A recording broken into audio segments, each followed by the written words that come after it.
If you're watching this video and have not started sim racing yet, then this is a sign that it's time for you to make your debut. There really hasn't been a better time, as so many different pieces are just falling into place that we might just be in the golden age of sim racing. Everything from hardware, different sim racing games to public perception. It truly is an amazing thing to behold. Even just watching this video is a big step towards hitting the track, and who knows what kind of sim racing glory awaits you. As you may have heard, the famous sim racer Max Verstappen just went and casually won the 2024 F1 World Championship. So why am I telling you to make your debut now? To put it bluntly, you almost cannot miss this opportunity. One of the most important sim racing releases in recent memory is now available for you to play. As you probably already know by now, Assetto Corsa EVO is the latest release in the legendary Assetto Corsa sim racing franchise, which started all the way back in 2013 with the original Assetto Corsa, followed by Assetto Corsa Competizione in 2018. That succession of genre-defining titles brings us to the present day, with Assetto Corsa EVO, the real spiritual successor to the original 2013 game, and the anticipation surrounding it is just incredible, with it being the most followed racing game on Steam. With the release of this magnitude now available in early access, it's painfully obvious that now is the time to get into sim racing, even if it's something that you even have the slightest interest in. This video contains everything you need to know in order to launch yourself into your sim racing journey, covering information from the hardware you'll use to the people you'll race. I'll also be including some tips I've learned from over the years, from personal experience, but also talking extensively with real life motorsport drivers and my racing in real life as well. The first step to making your sim racing debut is deciding what hardware you want to use. Luckily, there have never been more options, and options at all price ranges, because sim racing is easily accessible on all platforms, console or PC. So no matter where you play, there's definitely a way for you to scratch that itch. Although it's worth noting that as of the release of this video, Assetto Corsa EVO is only available on PC. Ready to go?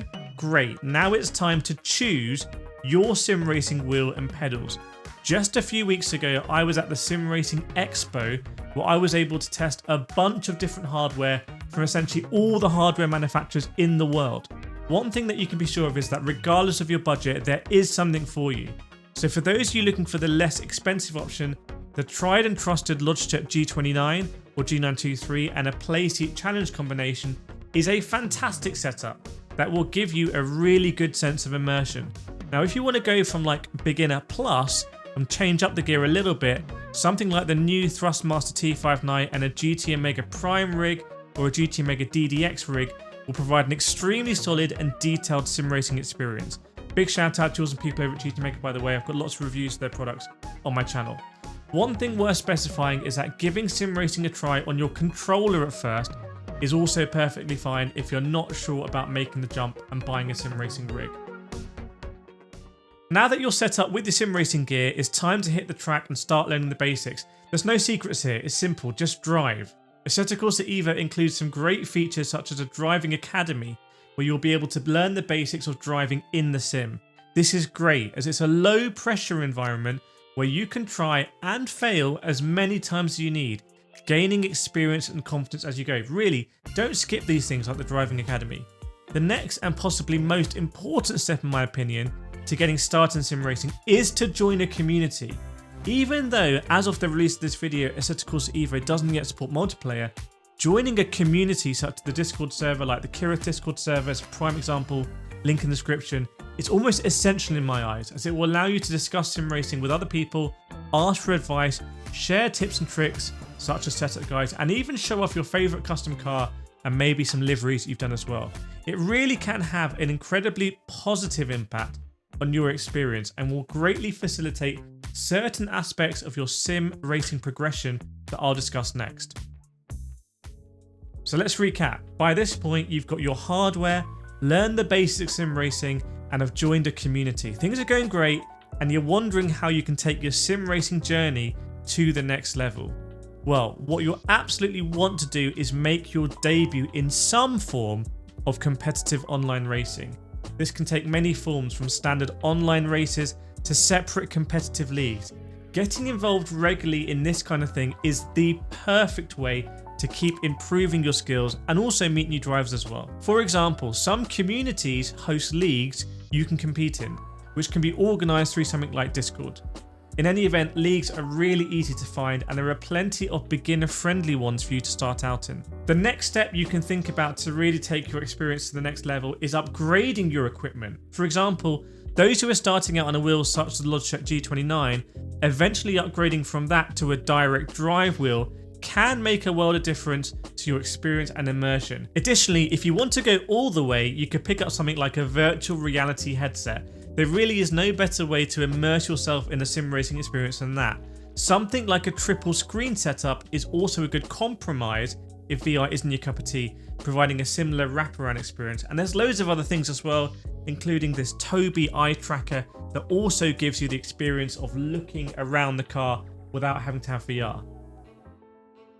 If you've made it to this point in the video, that means you're serious about getting into sim racing. Congratulations. In that case, I'm going to share with you those essential tips and tricks that I've learned over my years as a sim racer, both my personal experience, but also from those discussions with real life motorsport drivers and my real world driving as well.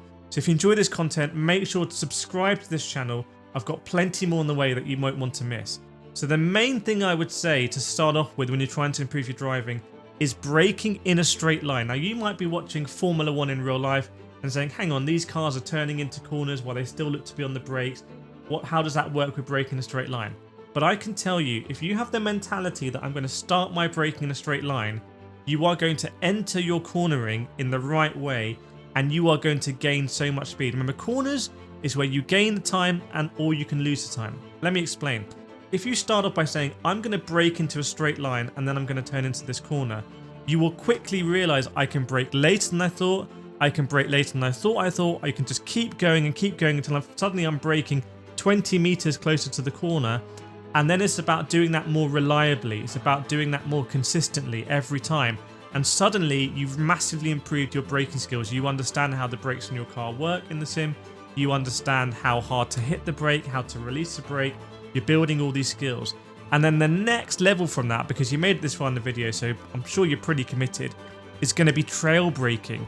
And that is that bit where you release the brake as you turn into the corner, and you can almost imagine a piece of string between your wheel and the brake. So as you start to turn the wheel, you start to release the brake, and you're always using the maximum grip available in your tyre. So as you come in, braking in a straight line, all the grip, 100% of the grip in slowing down the car.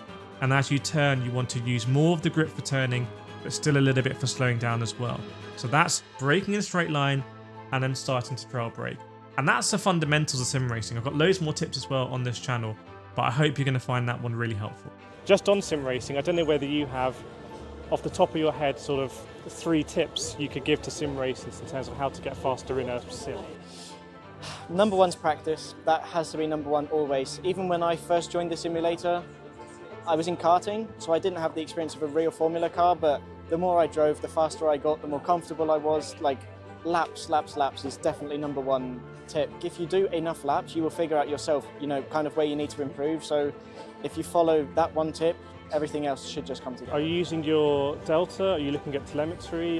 Is it racing other drivers and seeing how far you're off and then getting closer?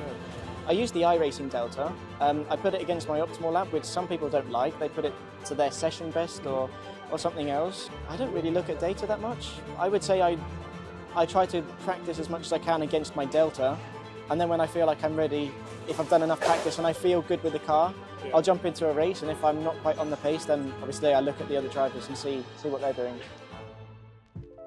And there you have it. Those are the essential tips that you can take to get into sim racing, from your choice of hardware to how to race competitively.